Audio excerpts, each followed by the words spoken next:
Aliran Wahabi ini kelompok di luar Ahlus Sunnah. Karenanya hati-hati dengan Wahabi. Mengapa hati-hati? Ajaran-ajaran sesat, ajaran-ajaran di luar Ahlus Sunnah wal Jamaah, ajaran-ajaran sesat, ajaran-ajaran di luar Ahlus Sunnah wal Jamaah itu pasti atau biasanya mengajarkan anak-anak durhaka pada orang tua. Ajaran Wahabi, ajaran Syiah, HTI dan lain-lain mengajarkan anak-anak durhaka pada orang tua. Mengapa durhaka? Paling enggak orang tuanya sendiri disesatkan. Kira-kira kalau sudah bilang orang tuanya sesat, syirik, durhaka apa durhaka? Durhaka. Setelah mati gak diadakan tahlil, gak diadakan kenduri, dan kuburannya tidak pernah diziarahi. Durhaka apa tidak durhaka? Durhaka. Orang tuanya dibilang syirik.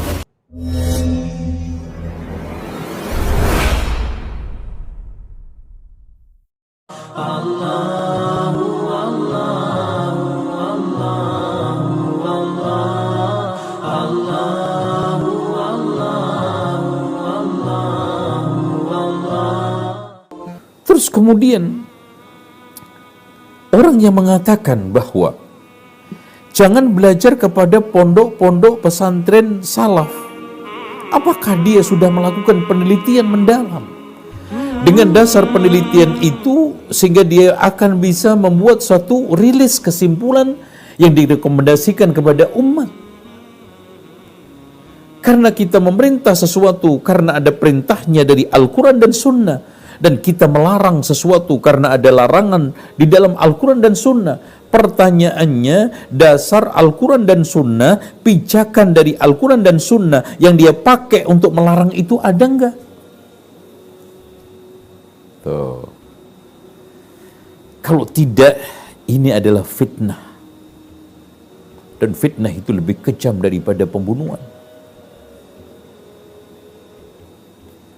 Alhamdulillah kita kasih contoh saja. Pondok pesantren Ibnu Hajar dengan berbagai macam suka duka, naik turun dan juga tantangannya. Dari sisi akademis, di antara mereka puluhan bahkan ratusan sudah diterima di perguruan-perguruan tinggi nasional bahkan internasional. Ada yang di Yordania, ada yang di Malaysia, tuh, ada yang di Turki. Tuh. Kemudian dari sisi perilakunya, alhamdulillah, di mana-mana menebar satu kesopanan, kesantunan.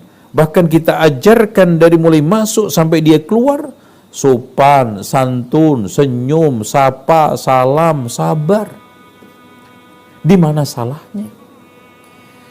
Kita ajari mereka untuk sholat 5 waktu dengan tertib berjamaah di masjid, terutama yang laki-laki. Di mana sesatnya? Kita ajarkan ibadah kepada Allah saja. Fa idza sa'alta fas'alillah. Di mana salahnya? Kita ajarkan Arba'in Nawawi, kita ajarkan Riyadhus Shalihin. Di mana salahnya? Bukankah kitab Arba'in Nawawi, Riyadhus Shalihin itu dikaji di pondok-pondok pesantren tradisional yang diklaim itu termasuk kitab kuning? Sekarang di mana salahnya gitu? Jangan sekarang ini melempar bola liar yang sekarang ambigu, tidak ada satu definisinya secara baku. Jangan sekolah di pondok pesantren salaf karena nanti anak-anak bapak ibu sekalian menjadi bodoh-bodoh. Loh, bukannya yang bodoh itu mereka yang tiap hari belajar tahlilan, berjanji, manakib, nggak dijamin pinter.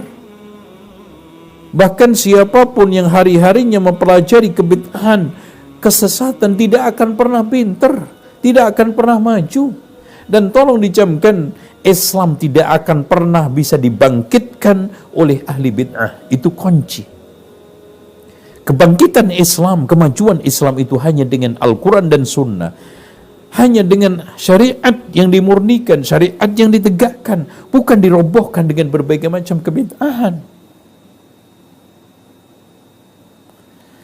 Dengan demikian kita sekarang closing dengan baik. Seorang yang cerdik cendekia dan tanda orang itu memiliki nyali akademis, kalau berbicara itu argumen, bukan pakai sentimen. Argumen dari Al-Quran dan Sunnah, kita tidak akan bisa melarang kecuali apa yang dilarang oleh Allah dan Rasulnya. Kita tidak bisa memerintah kecuali apa yang diperintah oleh Allah dan Rasulnya. Dan tolong sekarang, saya tunggu 24 jam kali 2, tolong sebutkan penyimpangan kesesatan yang kalian klaim yang berdasarkan Al-Quran dan Sunnah di dalam pondok-pondok pesantren yang dikelola oleh ahli sunnati wal jamaah, oleh salafuna salih, oleh as-salafiyun, yang mereka menisbatkan kepada salafuna salih, yaitu mereka yang telah diteguhkan oleh Rasulullah SAW lewat sabdanya, khairun nasi qarni summal ladina yalunahum summal ladina yalunahum, yang tidak lain mereka adalah an'amta alaihim, mereka yang telah dijamin nikmat oleh Allah Subhanahu wa ta'ala, yang disebutkan di dalam firman Allah, faulaika ma'alladina an'amallahu alaihim minan nabiyyin wasiddiqin wasyuhada'i wassalihin, dan mereka yang terdepan, nabi paling terbaik Nabi Muhammad, siddiqin yang paling jujur adalah setelah Rasulullah, dan para nabi adalah Abu Bakar As-Siddiq, syuhada mereka yang wafat pada waktu perang Uhud, perang Badar, as-salihin manusia-manusia yang soleh hidup pada zaman Rasulullah dan setelahnya. Itulah yang dikatakan oleh Rasulullah, alaikum bisunnati wa sunnatil khulafa'ir rasyidin, berpegang teguhlah dengan cara agamaku dan cara agama yang telah diajarkan oleh khulafa'ur rasyidin, yang tidak lain adalah Abu Bakar, Umar, Utsman, Ali. Kalau seperti ini, di mana salahnya? Maka orang yang mengatakan jangan sekolah di pondok-pondok pesantren yang dikelola oleh salafiyun, yang dikelola oleh mereka yang sering dituduh-tuduh Wahabi, maka dia telah berbicara tanpa argumen tapi sentimen, dia berbicara tanpa ilmu, bahkan dengan kebodohan yang cenderung membuat satu fitnah dan kegaduhan. Dan saya tantang, ya, saya tantang, sebutkan satu saja kesesatan yang menyebabkan salaf ini perlu diwaspadai, pondok-pondok ini perlu diantisipasi, pondok ini perlu diteropong. Tolong sebutin satu saja, nggak usah banyak-banyak. Dan kami, saya sendiri, siap untuk berdialog dengan siapapun dan kapanpun untuk mendudukkan